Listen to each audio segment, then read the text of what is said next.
Ooh.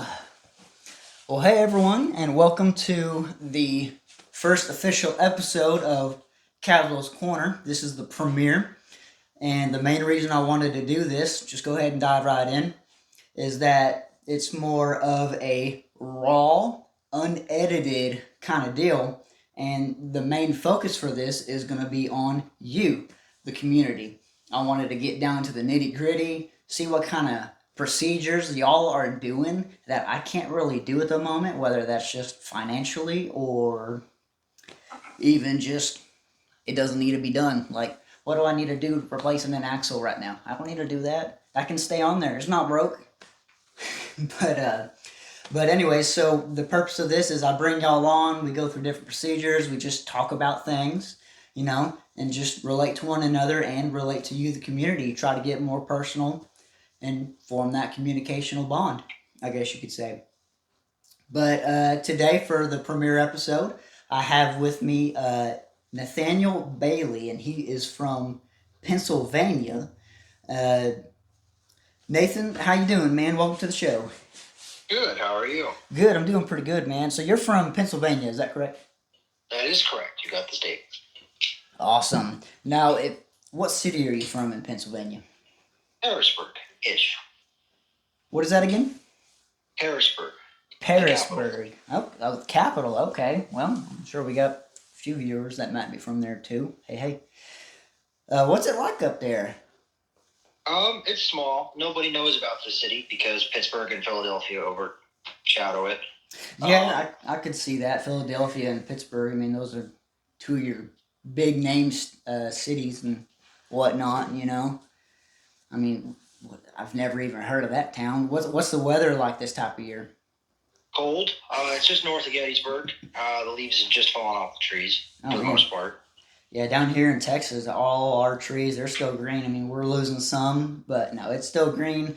Today, the high was 83, 85. Don't make me jealous like that. Dude, it's hot. I mean, and I'm working in a warehouse today, and, I have a hoodie starting in the beginning of the day. It's 55.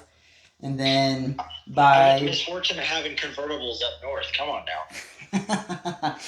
Dude, we're still waiting for fall to hit. We'll get like a week of fall, and that'll be usually it's about right now, actually, but no, we haven't even gotten it yet. It's still hot, and they were saying in the Farmer's Almanac that it was supposed to be a chance of snow, possibly. But, I mean, next week the low's in the 32s, but then it goes right back up to the 80s. There'll be a lot of people sick. So, let's see here. So, what do you do for a living, Nathan? I fly drones. I inspect utility lines. Spec utility lines. How does that pay? Does that pay you pretty well? It does the bills. It does the bills. Yeah, that's what we all want. It do the money, but it's fun. It's like playing video games for work. Well, that's cool. Well, shoot, I bet a lot of people would love to do that. I wanted to do that back then. I wanted to stream and on Twitch and play games like Call of Duty and Battlefield, but I mean that didn't turn out. You see where we're at now. I'm in my garage filming a show. So Yeah, I enjoy it. The work's good. It has its ups and downs. Lots of travel, but yeah, man, I bet that sucks. I don't know if I could do that for a living and travel. How far do you have to travel? well, my next two projects are either in Great Falls, Montana, or Anchorage, Alaska. I don't know which contract you're gonna put me on yet. Good grief, man! It's like on the other side of the world for you. It's just another commute. Man, that's wild. I mean, for truck drivers, I'm sure that would make sense, but for me, that just blows my mind. I've lived in the same area for my whole life, and that's 27, 28 years. I mean, we travel a state or two over, but I mean, going from Pennsylvania to Alaska, calling it a commute, that's wild. Man. Well, all right. Well, now that we know a little bit about you, let's talk about your kappas. How many kappas do you got, Nathan? Well, see, I got this disease that you just mentioned, and it has gotten up to 3 now. So it's a medium level case. Man, that It's sounds almost contagious. terminal. Good But grief. I do have a 2007 Pontiac Solstice in blue with steel and sand interior. Ooh, pretty. I've got a brazen orange GXP. It's an 08. Now you're gonna make people jealous. Solstice, and it's modified with a RPM Motorsport Stage 1 tune. And I have a 2008 Solstice GXP SCCA T2 edition, which is a visual package edition, and it's in okay shape. I'm kind of working on that now, but it's stock, and they're all 5-speed manuals. Man, you made a lot of people jealous right now, including me. Man, you got a T2, man. See, we have a T2 for sale here in Dallas. The listing went away a little bit ago, but it came back. They want $26,000 for that thing. That's the one by B-Dubs only, right? I've seen that. Yeah, you seen that? Crazy. I can't remember the mileage, but I'm pretty sure the mileage is 50,000. I can't. There's a 42. They're asking a little bit much money for something that's been driven around. They are. It just has a thicker package on it. Yeah, I mean, if you were going to ask that price, I would expect a Bluestone coupe, maybe 2009, 2010 for that price. I don't know. That's what is it? Mecca. They had their auction, and they had some 2009 coupes, and they went for some big money, like $40,000, $50,000, I believe. Did you see that auction? I did. Does that price sound about right? For a T2, no, goodness, you need to be rarer than that, and one of the single-digit or maybe low double-digit colors of the 2009, 2010 productions, and also below like 5,000 miles, and also have a crazy buyer or two crazy buyers in a bidding war. Like Solstices just have a value to believe that that's. To put it short, these aren't investments. You probably know that. Oh yeah, absolutely. I mean, most of the time they sit around. People don't even drive them during the winter. I learned early as a car guy that rare does not always equal valuable. That's right. Yeah. And not to mention they're all hobbled together. You know, they got parts from the Cobalt. They got parts from some of the other parts bin. It's like a mismatched car with a new exterior. Mm-hmm. Except for the handles. Those are from Cobalt, just chrome. Don't know if y'all know that. If you need new handles, but you want them black, get a Cobalt handle. No, it's from the Cobalt. They're from like every sedan of the era. Yeah. So how long have you had these Kappas? Well, I got the first one on New Year's Day of 2022. No, Okay. New Year's Eve. It was the end of 2022. Okay. It was after I graduated. I had my first like real job, and I spent just about everything I had on it, and then alone because I went way over budget. I was looking for like a Civic or a Toyota. I didn't know much about cars. I wanted to teach myself to drive stick. Yeah.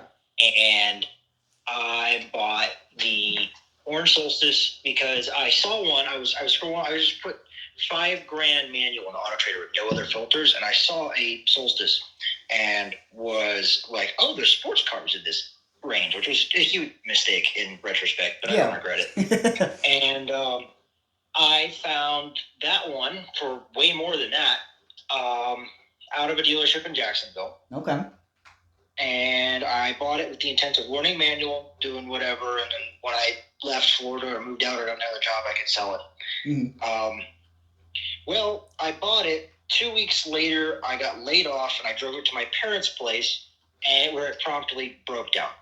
Oh, and man. The water pump went, which if you of are course. watching this channel as a Kappa fan, you probably already know a thing or two about how that goes. But for those who don't, you have belt-driven water pumps on most cars, but these are driven by the timing system. Yep. So that was a heck of a job. I slipped the chain while doing that job. I can describe that more later.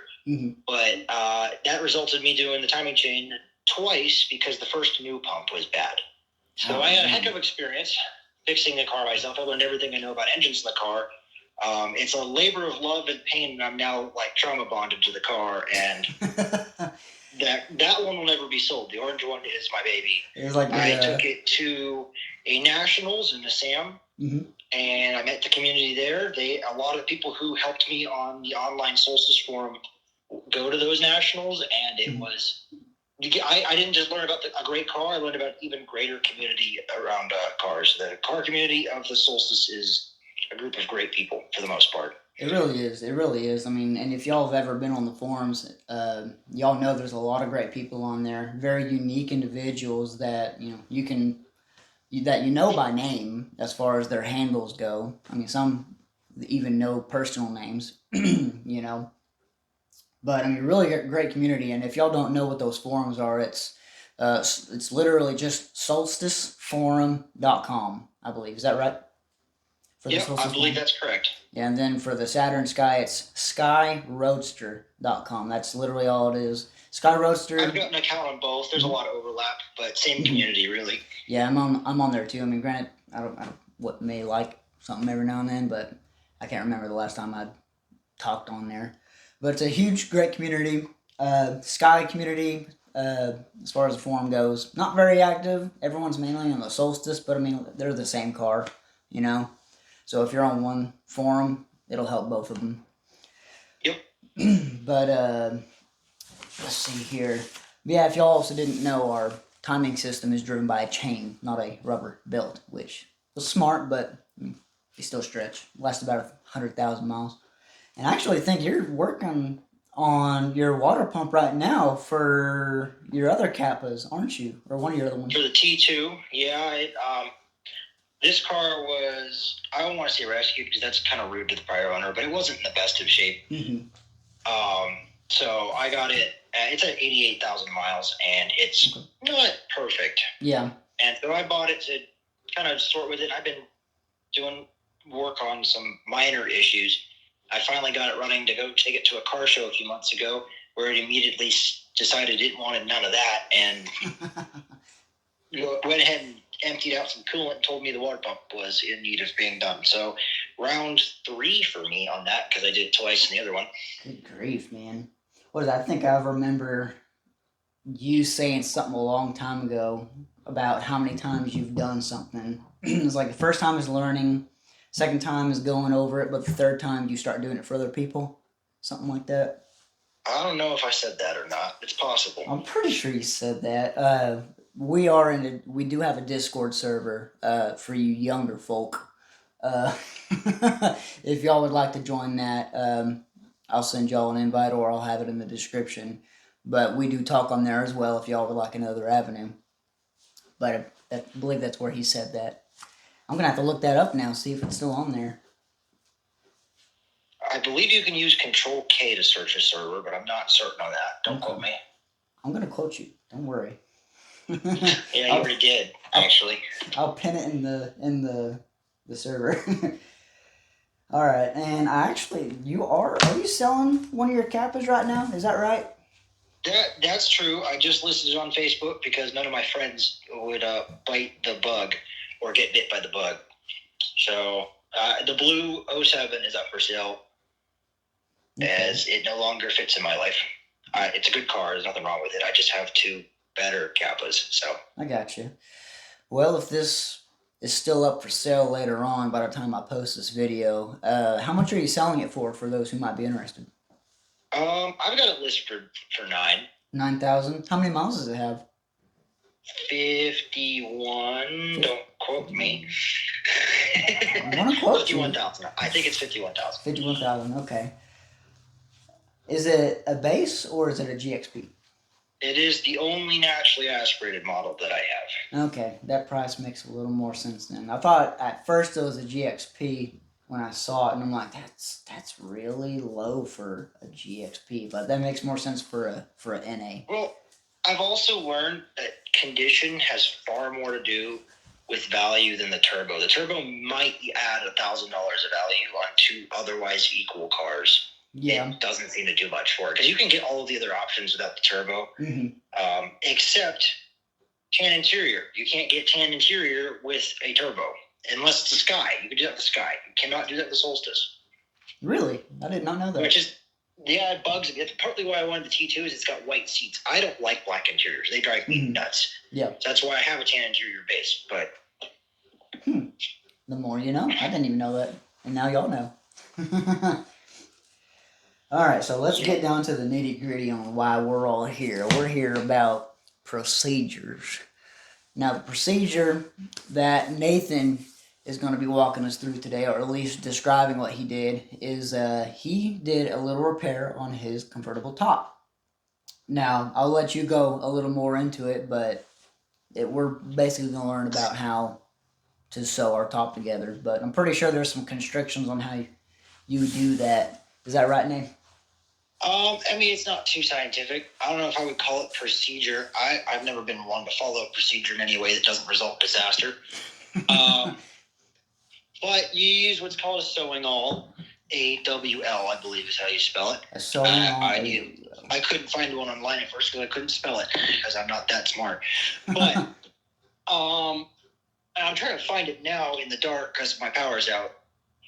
But the sewing awl, what do you use it for? Is it's just a little wooden handle with a spring compression on the needle. Okay. And it's for seam repair. You cannot use it on like torn canvas that I'm aware of. Okay. But if your seam is torn, then you should be able to fix it with a sewing awl, and you just basically loop and hook a line through it over and over again and tie it off on each end for before and after. You just follow the seam with it, and just the original holes in the seam will do just fine. Make sure you're accurate enough with it, and as long as the fabric itself is not torn, you should be able to fix a soft top with it. Okay, cool. As far as a detailed description goes, I can't get much more detailed than that without a visual aid. Okay. Well, that's no worry. I mean, as long as we know, what we're looking at. So, like you say, the seams. So we're talking about, let's say, the seams that go above the window and then around the back on the flaps. Those kind of seams. Yeah. Okay. Anything, as long as it's where two parts of fabric are brought together and there's already a stitch. Okay, cool.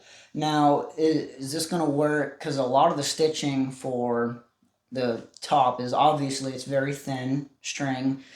Are you able to use small gauge string, or does it have to be bigger string?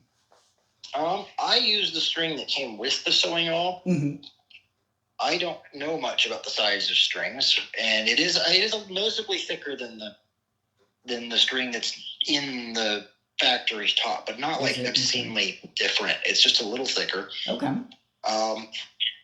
I'm sure you could go with a thinner string without an issue. Just the main thing is you have to make sure you tie it off correctly so it doesn't come undone. Mm-hmm. And you have to pick a fabric that's not going to wear in the sun. Okay. Well, I mean, I guess I was going to ask what color would you use, but I mean, obviously you're going to use a color that would fit your top. Like if you got black, you use black. Tan, you use tan. Yeah.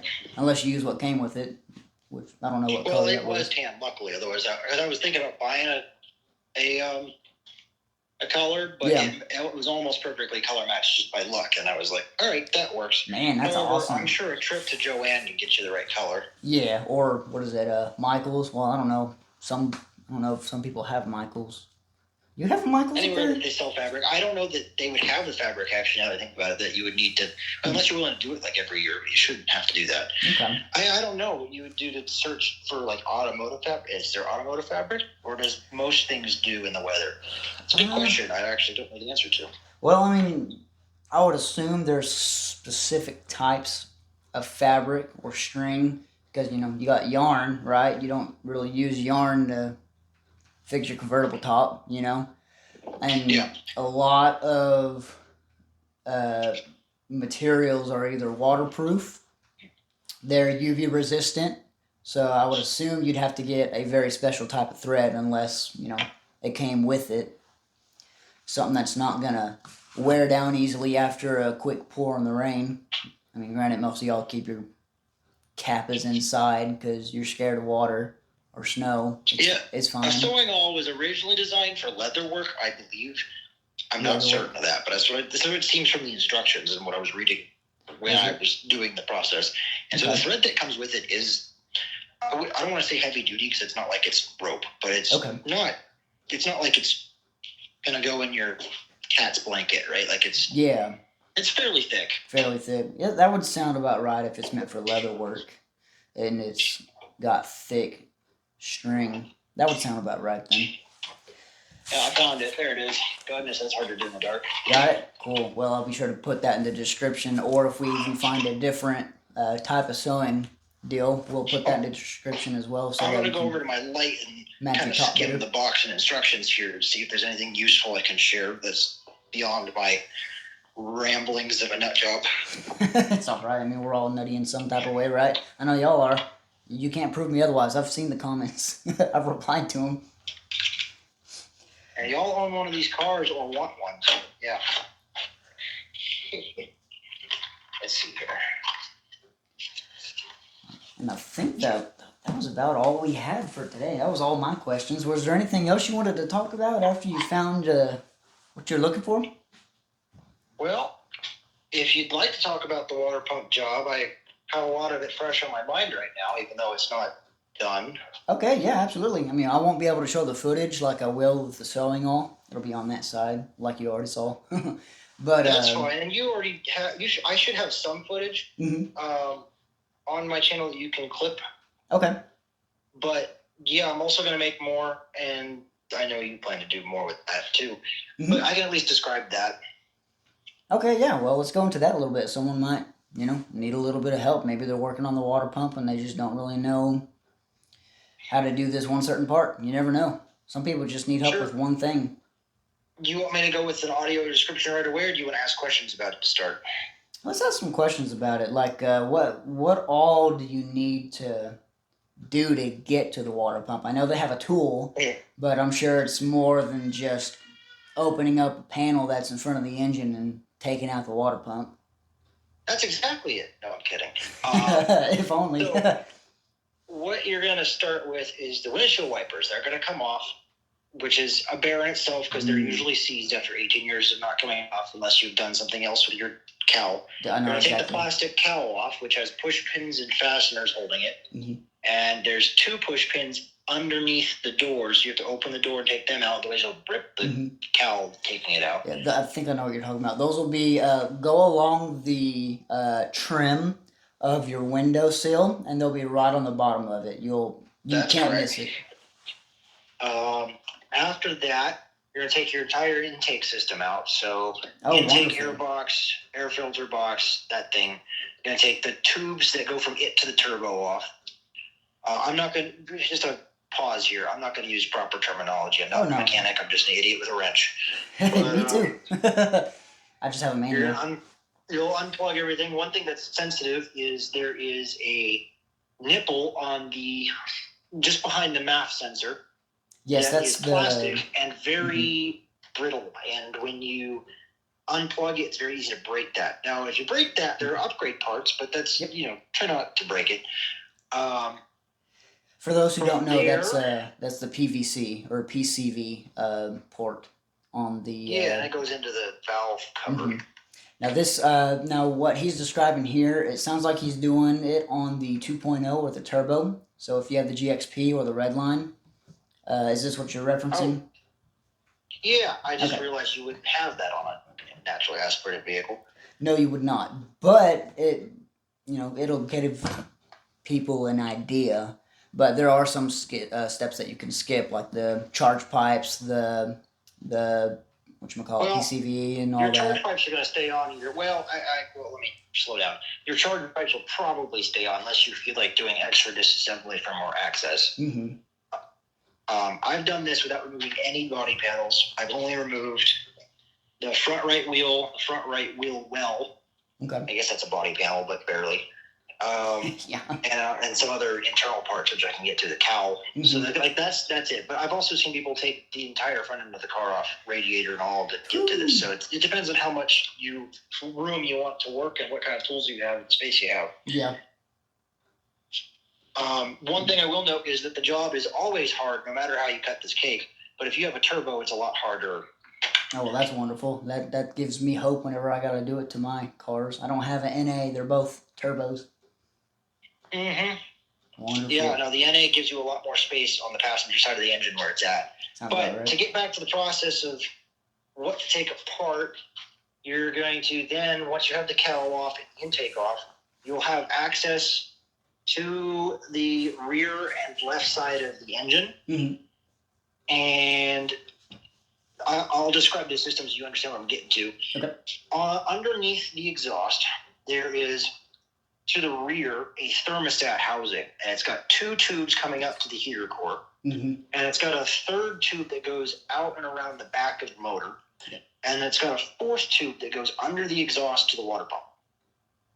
Okay. That tube that goes under the exhaust of the water pump cannot be removed without removing the thermostat housing. So you can't remove the water pump because it's wedged between the front of the engine and that tube until you remove the thermostat housing. And thermostat housing is down below the heater core on the back passenger side of the motor. So you'll need to remove the big coolant tube that goes further to the rearward. I think it goes over to the coolant tank on the other side of the car. I think it connects to the surge tank and the radiator, I believe. Yeah. If y'all need a better visual on that, go to my thermostat replacement video, and you'll see the coolant hoses, you'll see the thermostat housing, and I would say half of that, including the window wipers, the inlet grill, all that's also removed in the video, so that y'all could follow along with this partially until you get up to probably that water pump pipe or hose. Yep. And at this point, a lot of folks would take out the catalytic converter. With the right tools, you can get around it, but it's a pinch. There's 3 bolts holding that thermostat housing on, and it needs to come off. Okay. After you take the heater core hoses off and the hose to the everything else that goes to off. I don't actually know where all that goes to, as you've seen demonstrated by my lack of knowledge. It's all right. Underneath the turbo is then the water pump, and at this point, taking the turbo off is optional, but there are a lot more gaskets to purchase and replace if you do that. Banjo bolt gaskets, exhaust gaskets, turbo gaskets. So I chose not to remove the turbo, and it's a hard decision because while that costs more, it's so much easier to get into there when the turbo's off. Yeah. So I hear. I haven't done it. I'm sure that'll just cost more in the end, though. I mean, you go from spending just money on the water pump to spending money on all these gaskets and everything. Yeah, I mean, like, the other problem with me is if I take the turbo off, I'm not putting the same size turbo back on. But that's awesome. Man, I'd be tempted if I was doing that. I mean, that's how most people think. Like, man, this thing's already off. Just put a banger on there, you know? Why would I put the stock one back on? I can't be tempted into spending money like that. But you will need to, before you take the water pump off, after you've taken all that off, there is a front access plate on the front of the timing cover that you will have to open, and there is a specialized tool to hold the sprocket in place while you change the pump. And this is important because your water pump is on the timing system. Yes, and if that chain slips, which is the balance chain, not the timing chain, but they are both they share a crank sprocket. So if one slips, they're both effectively slipped. But it's on the balance chain. It's behind that cover, and you have a specialized half moon or full moon tool, depending on which one you buy, that will hold it in place while you do the swap. I had a bolt stick in the holder, and so in the process of unseizing the bolt, I slipped the chains and ended up doing a chain job. And I will say the timing chains, like, once you've done all this, the timing chains are not that much more. So if your car is like north of 70 or 80,000, like if you're getting close to that 100,000 mile interval and you have your water pump fail, just do the chains too. Don't play this game of Indiana Jonesing the balance chain. Just do it. This is what I'm doing with this car. It's at 88,000 miles. I've just decided I'm going to let it slip. I'm going to just do the chains as well. So, man, I feel called out. If you're in there doing all that, that's just the next inevitable step, which will then require you to take the valve cover off and spark plugs out. Not in that order. And the timing cover. And that's pretty much it. Then the front end, you'll take the main coolant hose off, and you'll unplug the fan to get in there. I took the fan out, so I have enough space to work, but I left the radiator in without any issues. Okay. The coolant hose he's talking about is the main radiator hose. It goes from the right side of the radiator to the left side of the engine. That's the hose he's referencing. If you need to stop me more, I don't mean to. Oh no, you like, go through the topic really fast. Like, you need me to stop for anything, I can. Oh no, absolutely. Keep going. One thing I didn't do last time was loosen the power steering reservoir, because pulling the water pump out from between the block, the turbo, and the frame and that is like giving birth, and putting a new one back in is like reversing that process, which is something God did not intend. Good grief. So you should probably remove or loosen the brackets for the power steering reservoir as well, at least. Okay. But that still won't make it easy. It's a pinch. It does fit, but it's like Tetris, but way harder, trying to get the pump through that tiny little space you've now created. Yeah. Dude, I know what you're talking about. I did a procedure on the Hyundai, my Santa Fe, and I had to remove the alternator. Well, the alternator, once you undo everything and got it off, the bolts and all that, you can't just take it and lift it up. There is so little space in there. You got to take out both of the radiator fans, but even then, it's, like you said, it's like giving birth, man. You got to try to spin it a certain way. That way it's got the smallest side, squeeze it through the front of the engine and the radiator, and there's no protection on the radiator fins. So it's, if you hit the radiator, you're denting fins, and while you're sitting there spinning the alternator, you're probably sitting there hitting more fins, scooting it over in front of the engine, and then up and out of the front exhaust manifold. It's ridiculous. And then you got to do the same thing putting it back in. It sucks. Yep. That sounds pretty relatable. I forgot one step. Before you get the timing cover off, you will have to take the pulleys for the drive belts off. Okay. So the serpentine belts. Okay, so you got to take the actual tensioners off? Yeah, tensioners, the belts, and the harmonic balancer. So gotcha. If you're going to do the timing job, you should probably get the mechanic's manual, unless you are a very mechanically experienced individual, in which case I don't know why you're watching this video. But if you're going to do a timing job, not being a mechanic, it is not a novice job. That's a lot of work. And it's not a lot of work, as in it's a lot more than what I've just described physically, but you must do the study to do the study. Good Lord. You must do the research needed to get it just right, because you cannot be wrong with timing, or you're buying a new motor.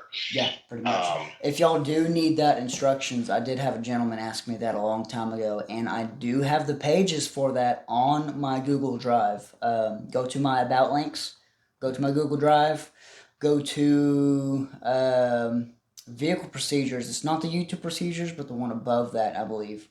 And I can't remember if it's the NA or the red line. Pretty sure it's the 2.0, the turbo. But I have the whole deal, step-by-step process on there, if y'all do need that.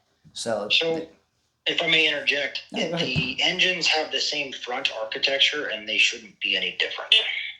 Very true, actually. That's very true. Go ahead. But yeah, it's on the drive, if y'all do need that. Because I know I would. Good Lord. Yeah, no, and if you can afford it, the Helms manuals, you can get them fresh printed, or they're not Helms, they're mechanics manuals. Helm is the company that'll print it. You can get a fresh print for Helms, so you don't have to buy like old ones, and they are the worthwhile investment, because anything you need to fix on this car, they'll have the instruction for it, including the timing. Really? They still print those? Yeah, I got a new set. It's like $300 or $400. It's expensive. Oh, I'm sure, yeah. Those books have the answers to everything. So... Do they have the same look as the old? Exactly. They're identical. Oh, really? So it's like they straight up print you what they came out with 20 years ago. In our Discord, I believe I have the Helms books in the helpful links chat. Yeah. Go there and you will find the link to print a new set for yourself. Oh, shoot, man. I'm going to have to do that then. That way I can get the 2007 and maybe the 2009 if they have that. Because I have the 2008. And I ordered them pre-owned on eBay. I don't know, since what you're telling me now, I don't know if they were maybe the originals or not, but still, that's very, very nice to know, because I had no idea. I wouldn't worry, if you have a set, then I wouldn't worry about what year it is, as long as it's post 07. because you will have the instruction. I mean, the cars didn't differ. Mm-hmm. There's a few minor differences that aren't going to make a life or death difference. So if you have a set, just whatever year, doesn't matter. Yeah. All right, well, that's nice to know. Someone might need to know that. So, where were we at? We were at the water pump. We were talking about, man, I love chasing squirrels. Can't y'all see that? But, where were we at on the water pump? I think we just finished talking about if you slipped the chain, to go ahead and do that. I believe that's pretty much everything. You can't really. Oh, I guess there's one other minor thing. The top fastener on the driver's side timing chain guide is known to rarely back out and cause engine demolition. Malice in the combustion palace. But that is solved because if you look at the front of the motor, above the timing cover, because on this engine, the timing cover is not the whole front. There's like a strip of metal that stays there, and you have to work around. There's a little access port, tiny little access port, just a little fastener. And that's where that fastener backs out lies. It's inside that access port. And Dorman makes an upgrade. Excuse my work phone. Dorman makes an upgrade for it that is both the port and the fastener in one piece. It's like $12, and it will never back out and destroy your engine like the factory one will. So if you do get this far and you're this deep in there, spend the extra like $12 or $15. I don't remember the exact price, but it's not expensive. Okay. Buy that fastener, and don't neglect that while you're in there. That would just be silly. Yeah, that would. But beyond that, there's nothing else that's like a while you're in there thing. It's just a regular timing job where you replace the guides, sprockets, phasers, chains. Okay. But there's no more disassembly. That's all you have to do, and you just got to slap it all together. Once you got the engine timed correctly, that's that's the scientific part that you have to really pay attention to. Yeah. The rest of it is trial and error. If you screw up, you can just do it again. Wow. Well, if you get that link for that bolt for me, we can put that in the description for y'all, because I know whenever the time comes, I'm definitely going to want that if it's going to be that much of an insurance policy. I'll send it to you. I mean, keeping your engine from exploding, dude, come on. That for $15, you can't beat that. If I Google Doorman, Ecotech, timing guide, fastener, it should come up. Yep, there it is. Oh, there Gosh, $31? They're inflation. Oh, man. Well, it's going to cost you double now. We waited too long. I'm sure you can get it cheaper somewhere. I'm going to send you the advanced auto link. Oh, yeah. Okay. All right. Well, if that's all, I think that's all we got for everyone today. I think so. What do you think, Nathan? I think mostly, I did forget one thing. These cars hold air like crazy in their cooling system, so make sure you get a proper vac fill, and then know that the first one won't work anyway, so you'll need 2 or 3 more proper vac fills so you don't overheat the car when putting coolant back in. But other than that, I think I've got covered everything on that topic. Yeah, that sounds about right. I don't do the vac fill personally. I do it the standard static fill. I've never had an issue. If y'all do need to do that, I do. Do you have check valves? I do have the check valves, yes. That's why. I didn't at first. When I first did these, I didn't have the check valves. I didn't have the check valves probably, 2 years after I did the vehicle, and I don't know how many times I refilled the system. You had a Ouija board? No, I don't have a Ouija board. That's demonic, man. Nobody wants that. Get that out of here. No, you just follow the steps, in the manual, step by step, fill the system, hold the surge tank up. That was my experience. Honestly, I think the main issue people have is when they do the system, they don't pinch the turbo hose, because that's what the main problem is for the coolant system. It's the red lines in the GXPs. They get air trapped in the heater core. You have no heat, and it kind of forms a bubble underneath the thermostat and the coolant temperature sensor, and you get a false reading, and of course the air doesn't get as hot as the coolant, so the thermostat don't open, engine overheats, and next thing you know, you've blown a piston. But I think the main problem people have is they don't pinch that turbo hose and they don't lift the radiator, not the radiator, the surge tank about a good foot up in the air and just hold it there for about a good, what, 5-10 minutes? I don't think they do that. Fair. I solved my issue by drilling 2 small holes in my thermostat, and I never had an issue since. And that's 30,000 miles and 3 years later. A lot of people do that. I've seen that as well. Some people, they just do one, some people do two, but I mean, it's just personal preference, I would say. I don't have any holes drilled in mine. Go me. So yeah, that's I don't know how you did that, but for the audience, that is not normal. I mean, for me, it's normal. Come on, y'all know me. Kaswellskappa. I can do anything as long as I got the manual. That's the main caveat. Mm-hmm. So, but I think that's all we have for y'all today, and I think that's about everything. What do you think, Nathan? I don't have anything else to add on those jobs. All right, well, I guess that's going to be the end of this episode. I appreciate y'all for checking out the video.